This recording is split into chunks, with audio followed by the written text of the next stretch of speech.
আজকে আমরা দেখব date and time insert and configure. কম্পিউটারের ডেট টাইম বা সময়টাকে কিভাবে আপনি ঠিক করবেন এবং কনফিগার করবেন, কিভাবে সেটিং করে রাখবেন সেটা আমরা একটু দেখব। তো চলেন মূল ক্লাসে যাই।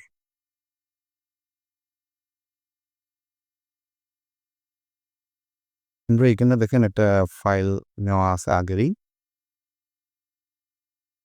আমরা নিশ্চয়ই জানি যে কিভাবে ওয়ার্ড ফাইল নিতে হয়। তো সেইভাবে আমরা ফাইল একটা নিয়ে নিয়েছি। চাইলে এটা ডিলিট করে দিয়ে আমরা নতুন একটা ফাইল নিব। সেটা হচ্ছে রাইট বাটন ক্লিক করে মাউসের রাইট বাটন ক্লিক করে মাইক্রোসফট ওয়ার্ড ফাইল। আবারও টেস্ট নাম দেই। এটাকে ডাবল এন্টার দিলেই এটা ওপেন হয়ে যাবে এবং পাশাপাশি আপনি মাউস থেকেও ডাবল ক্লিক দিয়ে সেটাকে ওপেন করতে পারেন।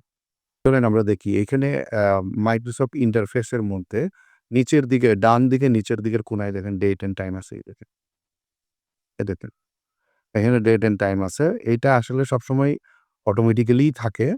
কিন্তু অনেক সময় এটা অ্যাডজাস্টের দরকার হয়। তো সেই ক্ষেত্রে যদি আপনি এটা অ্যাডজাস্ট করতে চান তাহলে এইটার উপর রাইট বাটন ক্লিক করলে এখানে দেখেন এই যে অ্যাডজাস্ট ডেট অ্যান্ড টাইম আছে, হ্যাঁ?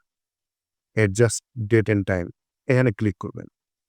ক্লিক করলে পরে এখানে দেখেন কারেন্ট ডেট অ্যান্ড টাইম লেখা আছে। বর্তমান যে সময় সেইটা লেখা আছে। এটা অনেক সময় সেট অটোমেটিক্যালি ক্লিক করে রেখে দিলে অন করে দিলে এটা অটোমেটিক্যালি চেঞ্জ হবে তার নিয়ম অনুসারে। কিন্তু অনেক সময় এইটা অফ থাকলে সেভ টাইম এন্ড টুন যদি অফ থাকে, সাপোজ এটা আমি যদি অফ করে দেই, তাহলে আমার এটা কি অন হবে কিনা? তাহলে আমাকে এটা চেঞ্জ করতে হবে, হ্যাঁ? এটাকে যদি আমি চেঞ্জ করি, তাহলে আমি এইখান থেকে আমি ম্যানুয়ালি চেঞ্জ করে দিয়ে চেঞ্জ এ ক্লিক করলে এটা অটোমেটিক চেঞ্জ হবে। যেহেতু আমারটা দেওয়া আছে সেইজন্য আমি আর দেখাচ্ছি না। এটা খুবই সিম্পল। এটা আপনি এইখান থেকে করে নিতে পারেন খুব সহজেই এবং এটা আপনার জন্য অনেক সময় দেখা গেছে যে কম্পিউটারে কিছু করতে হয় না। অটোমেটিক্যালি টাইম অটোমেটিক্যালি সেট দিয়ে রাখলে এইটা সে অটোমেটিক্যালি নিয়ে নিবে এবং টাইম জোনটাও সে নিয়ে নিবে। যদি এইগুলো ঠিক না থাকে সেই ক্ষেত্রে আপনি এইটাকে সিলেক্ট করে দিবেন অটোমেটিক্যালি যেটা। যদি কখনো set the date and time manually থাকে, এটাকে অফ করে দিয়ে সেট টাইম অটোমেটিক্যালি এখানে ক্লিক করুন। পাশাপাশি হচ্ছে এখানে টাইম জোনটাকে চেঞ্জ করে দিবেন। হ্যাঁ? এখানে টাইম জোনটাকে চেঞ্জ করে দিবেন।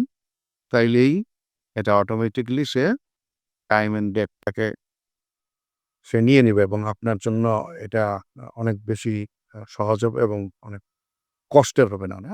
এবং ডান দিকে দেখেন এখানে লেখা আছে date, time and regional formatting. এখানে একটু ক্লিক করি আমরা দেখি। এই যে দেখেন এইখানে কান্ট্রি এবং রিজিয়ন দেওয়া আছে ইউনাইটেড স্টেট। কারণ এটা হচ্ছে যখন আমরা উইন্ডোজ সেটআপ করি তখনই এইটা ওই সময় থেকে অটোমেটিক্যালি এটা নিয়ে নেয় এবং এটা হচ্ছে উইন্ডোজের ফরম্যাট অনুসারে, হ্যাঁ?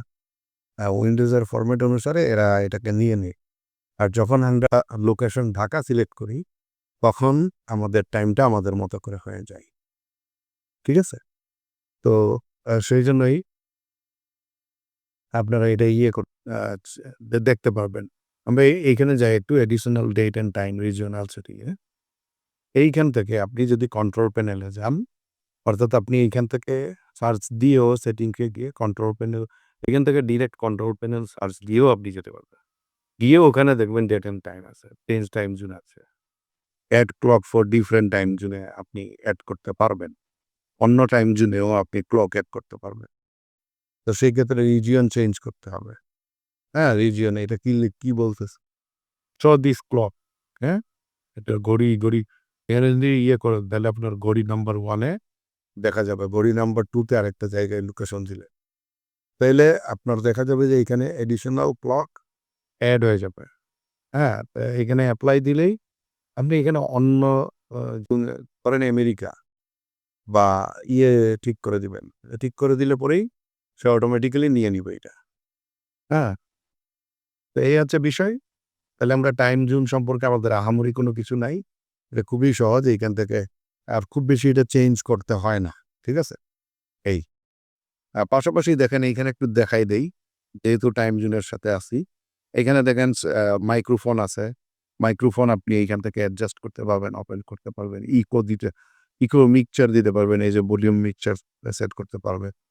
ওয়াইফাই সিগন্যাল আছে, ব্যাটারি চার্জার সিগন্যাল আছে, মাইক্রোফোনের সিগন্যাল আছে। তারপরে এইখানে কিছু অপশন এইখানে রয়ে গেছে, হ্যাঁ? এখানে আছে আপনার এক্সট্রা ব্লুটুথ আছে, তারপর হচ্ছে সিকিউরিটি, হোয়াটসঅ্যাপের আইকনগুলো এখানে শো করতেছে। তো এইখান থেকে আপনি আ কাস্টমাইজ করে নিতে পারবেন। ঠিক আছে? তো ধন্যবাদ। ভালো থাকবেন। দেখা হচ্ছে পরের ক্লাসে।